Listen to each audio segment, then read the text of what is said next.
Hello student देखिए आज हम पढ़ेंगे प्रश्नावली 1 का एग्जाम्पल नंबर 9।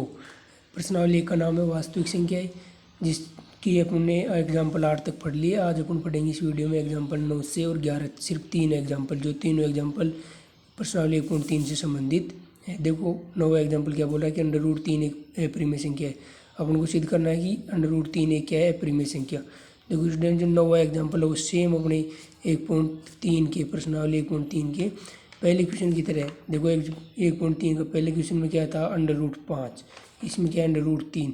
सिर्फ वही मेथड और वो का वो तरीका होगा, एक क्या करना होगा अपन को, √5 की जगह √3 रखना होगा, बल्कि वो का वो क्वेश्चन है सेम। देखो मैंने जैसा कि 1.3 में बताया था कि ऐसे क्वेश्चन जिनमें अप्रिमेय संख्या सिद्ध करना हो तो उनमें परिमेय संख्या मानकर चलेंगे। तो देखो इस क्वेश्चन को करते हैं, इस एग्जाम्पल को करते हैं स्टूडेंट्स। तो वही प्रश्नावली की तरह मानेंगे कि माना √3 एक परिमेय संख्या है, परिमेय संख्या है, ये अपन ने मान लिया स्टूडेंट्स। तो परिमेय संख्या है तो परिमेय संख्या की परिभाषा के अनुसार, शर्त के अनुसार क्या हो जाएगा कि √3 बराबर P/Q, जहाँ Q क्या होगा, नॉट इक्वल टू 0 की वह SCF है, वो P/Q का वो क्या आएगा, 1 आएगा, इक्वल टू 1। तो देखो यहाँ से क्या हो जाएगा, P बराबर √3 क्यों ये हो जाएगा, इस Q को √3 की गुणा में ले आया। देखो अब यहाँ से दोनों तरफ का वर्ग करेंगे, तो वर्ग करने पर क्या आ जाएगा, P का तो P²। और बराबर हमेशा ध्यान रखना स्टूडेंट्स कि किसी भी अंडर रूट वाली संख्या का वर्ग करते हैं, स्क्वायर करते हैं, तो इस संख्या का अंडर रूट हट जाता है और वो संख्या ऐसे कैसे आ जाती है। तो √3 का स्क्वायर 3 और Q का Q², ये आ गया। इसको दे देंगे समीकरण नंबर 1 स्टूडेंट्स। समीकरण 1 से देखो, चूँकि समीकरण 1 से क्या है कि जो ये 3 है वो Q² की गुणा में यदि इधर लेके आएंगे तो P² की बटी में आएगा। और बटी का मतलब क्या होता है, भाग का मतलब विभाजित होगा, यानी P² 3 से विभाजित होगा। तो लिख सकते हैं कि P² 3 से विभाजित है,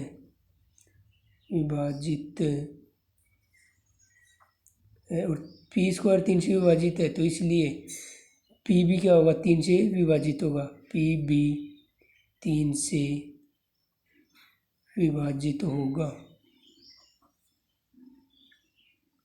अब देखो स्टूडेंट्स, √3 को अप्रिमेय संख्या सिद्ध करने के लिए अपन को P को Q को दोनों को 3 से विभाजित सिद्ध करना होगा। इसलिए अपन को P निश्चय तो कर दिया, पुनः Q से भी करेंगे तो पुनः मानेंगे, पुनः माना कि P बराबर 3R, ये मान लिए P बराबर 3R। वही दोनों तरफ का वर्ग करेंगे, तो वर्ग करने पर क्या आ जाएगा, P का तो P², 3 का 9, R का R²। अब देखो समीकरण 1 से क्या हो जाएगा कि P² का मान रखने पर,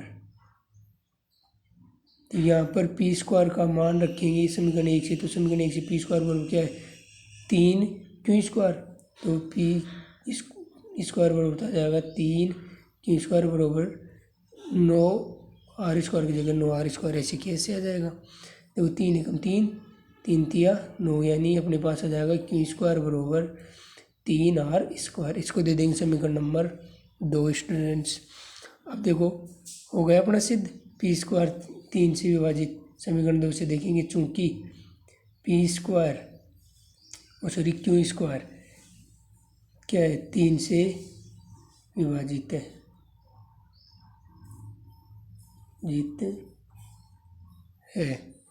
देखो R² की गुणा में 3 इधर लेके आएंगे तो Q² की बट्टी में और बट्टी मतलब विभाजित है, इसलिए क्या हो जाएगा, Q² 3 से विभाजित है तो Q भी 3 से विभाजित होगा, 3 से विभाजित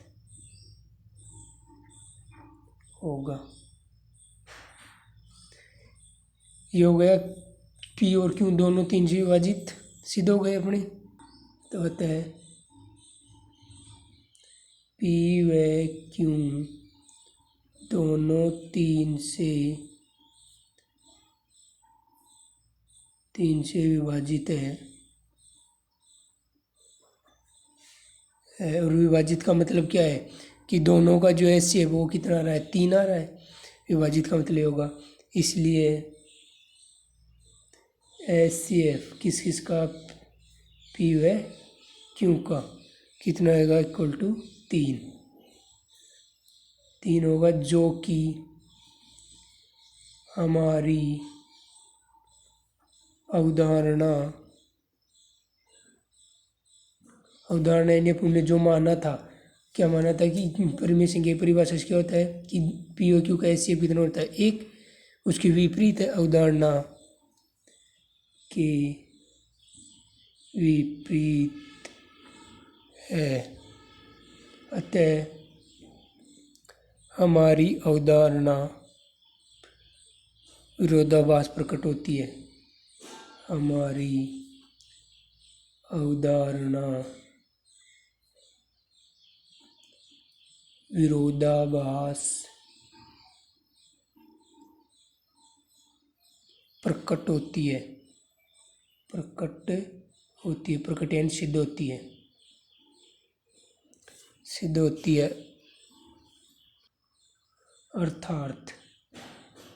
अर्थात क्या होगा कि √3 है वो क्या होगा, एक अप्रिमेय संख्या होगी, एक अप्रिमेय संख्या होगी। ये हो गया अपना एग्जाम्पल नंबर 9। अब स्टूडेंट्स एग्जाम्पल नंबर 10 देखते हैं अपन। देखिए स्टूडेंट, एग्जाम्पल 10 क्या बोल रहा है कि दर्शाए कि 5 माइनस √3 एक अप्रिमेय संख्या है। अपन को दर्शाना है कि जो 5 माइनस √3 है एक अप्रिमेय संख्या है। तो वो क्या करेंगे, परिमेय संख्या इसको मानकर चलेंगे। देखिए स्टूडेंट, जो ये एग्जाम्पल 10 है वो सेम टू सेम प्रश्न 1.3 के क्वेश्चन नंबर 2 व क्वेश्चन नंबर 3 के लास्ट तीसरे क्वेश्चन की तरह है, सेम। देखो दूसरे क्वेश्चन में तो क्या है, 3 + 2√5, और तीसरे में क्या है, 6 + √3। सिर्फ संख्या चेंज है, मेथड वो ही रहेगा। तो देखो एग्जाम्पल 10 को करते हैं अपन। तो वही सेम पैटर्न माना, क्या माना कि 5 माइनस √3 एक परिमेय संख्या, एक परिमेय संख्या है, ये अपन ने मान लिया। तो परिमेय संख्या है तो इसलिए क्या हो जाएगा, इसलिए हो जाएगा कि 5 माइनस √3 बराबर पी बट्टा क्यू। परिमेय संख्या की परिभाषा से जहाँ क्यू नॉट इक्वल टू क्या होगा, 0, व एस सी एफ क्या हो जाएगा, पी व क्यू का होगा 1। ये परिमेय संख्या की परिभाषा से हो गया। तब इसके बाद क्या हो जाएगा, देखो इसके बाद अपन को अंडर रूट वाली संख्या एक तरफ करना है, बाकी संख्या एक तरफ करना है। तो अंडर रूट वाली संख्या एक तरफ करेंगे, बाकी एक तरफ करेंगे, तो क्या हो जाएगा, देखो ये √3 तो माइनस में, इसको इधर भेजेंगे तो ये प्लस हो जाएगा। ये 5 ऐसे कैसे, पहले देखो 5 ऐसे कैसे, ठीक। इस पी बटा क्यू को इधर लेके आएंगे तो इधर प्लस में, तो इधर किस में हो जाएगा, माइनस में, पी बटा क्यू हो गया बरोबर। अब ये माइनस √3 इधर, √3 माइनस में, तो उधर जाएगा तो किस में जाएगा, प्लस में, तो प्लस √3 ही हो गया। इसको पुनः ऐसे लिख सकते हैं, √3 बरोबर 5 माइनस पी बट्टा क्यू, कोई फर्क नहीं पड़ेगा, वही बात है, ठीक है, चिन्ह तो चेंज नहीं। अब देखो ये हो गया, तो ये अपन जानते हैं। अब ये भी सिद्ध किए थे कि √3 क्या है, परिमेय संख्या, और ये जानते हैं कि अंडर रूट में हमेशा संख्या जो होती है वो परिमेय होती है। अब ये अपन को मालूम है कि 5 है वो क्या, एक परिमेय संख्या है, ठीक। और ये अपन को मालूम है कि पी बटा क्यू एक परिमेय संख्या है। और हमेशा ध्यान रखना, ये मैंने आपको पहले भी बता दिया था पिछले वीडियो में भी, कि जब किसी परिमेय संख्या में से परिमेय संख्या घटाई जाती है तो परिमेय संख्या आती है। तो 5 में से पी बटा क्यू घटाएंगे, यानी पी बटा क्यू की जगह कोई भी संख्या को घटाएंगे तो क्या आएगी, परिमेय संख्या ही आएगी। तो और ये अपन को मालूम है कि अभी भी परिमेय संख्या और अपरिमेय संख्या बराबर नहीं हो सकती है। तो इसलिए देखो, इसलिए 5 माइनस पी बट्टा क्यू एक परिमेय संख्या है, परिमेय संख्या है, तथा हम जानते हैं कि क्या जानते हैं, √3 एक अप्रिमेय संख्या है, परिमेय संख्या है। इसको दे देंगे समीकरण नंबर 1। देखो, लेकिन अपन ये भी जानते हैं कि परिमेय संख्या और अप्रिमेय संख्या कभी भी बराबर नहीं हो सकती है। तो अतः समीकरण 1 से क्या हो जाएगा कि √3 नॉट इक्वल टू होगा 5 माइनस पी बट्टा, क्योंकि इन दोनों आपस में बराबर नहीं होंगे। अतः ये इसलिए हमारी अवधारणा गलत है। हमारी अवधारणा गलत है, यानी अपन ने जो माना था वो गलत है कि 5 माइनस √3 एक परिमेय संख्या है, ये गलत है। अतः यह अर्थात 3 अर्थात क्या हो जाएगा, 5 माइनस √3 एक अप्रिमेय संख्या है, अप्रिमेय संख्या है। ये अपन का सिद्ध हो गया, ये सिद्ध अपन को करना था। तो ये हो गया अपना एग्जाम्पल 10। अभी स्टूडेंट एग्जाम्पल 11 देखते हैं। देखो, तो स्टूडेंट्स एग्जाम्पल 11 है वो अपना क्या बोल रहा है कि दर्शाइए कि 3√2 एक अप्रिमेय संख्या है। अपन को सिद्ध करना है कि 3√2 एक अप्रिमेय संख्या, तो वही मान के चलेंगे 3√2 एक परिमेय संख्या है। तो देखो स्टूडेंट, जो एग्जाम्पल 11 वो सेम टू सेम अपना एक प्रश्नावली 1.3 की क्वेश्चन तीसरे की दूसरे की तरह है। सिर्फ सेम टू सेम वही पैटर्न वही तरीका, सिर्फ 3√2 की जगह वो 7√5 की जगह 3√2 सेट करना है। तो देखो करते हैं इस एग्जाम्पल को भी। वही माना, क्या माना कि 3√2 एक परिमेय संख्या है, एक परिमेय संख्या है, ये अपन ने मान लिया। तो परिमेय संख्या है तो इसलिए क्या हो जाएगा परिमेय संख्या की परिभाषा से कि 3√2 बरोबर पी बट्टा क्यू, जहाँ क्यू क्या नहीं होगा, नॉट इक्वल टू 0 0 बरोबर नहीं होगा। वह क्या हो जाएगा कि जो पी और क्यू का HCF है वो क्या आएगा, हमेशा 1 आएगा। 1 आएगा। तो अब देखो इसके बाद आगे यहाँ से वही अंडर रूट वाली संख्या एक तरफ रखेंगे, बाकी एक तरफ करेंगे। तो क्या आ जाएगा अपने पास ये आएगा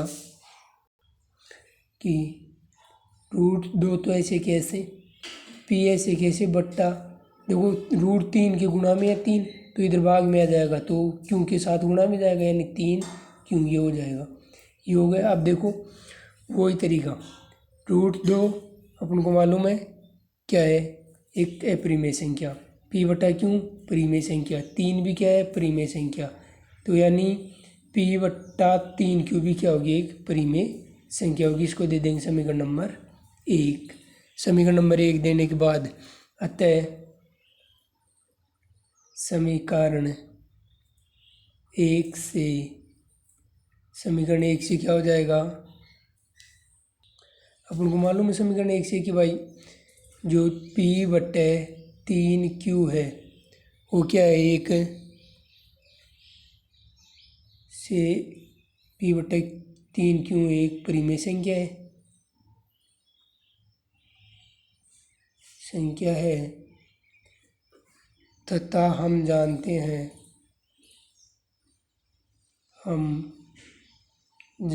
हैं कि √2 एक अपरिमेय संख्या है, अपरिमेय संख्या है। तो ये दोनों पी बटा 3 क्यू तो परिमेय और √2 एक अपरिमेय संख्या है। तो समीकरण 1 से तो अपन को इनको दोनों को बराबर कर रखे हैं, लेकिन हम ये भी जानते हैं कि परिमेय संख्या और अपरिमेय संख्या कभी भी बराबर नहीं होती है, जो कि अपनी अवधारणा गलत है। अतः 3√2 एक क्या होगी, अपरिमेय संख्या होगी। इसलिए √2 नॉट इक्वल टू होगा पी बटा 3 क्योंकि, यानी ये आपस में बराबर नहीं होंगे। अतः हमारी अवधारणा गलत है। गलत है, अर्थात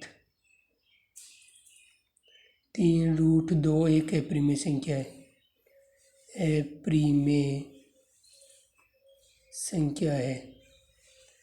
ये अपन को सिद्ध करना था। तो ये अपने एग्जाम्पल 11 तक होगी स्टूडेंट्स। तो वीडियो पसंद आया हो तो लाइक शेयर करना स्टूडेंट्स, और चैनल को सब्सक्राइब करके बेल आइकन को दबाना। Thank you students.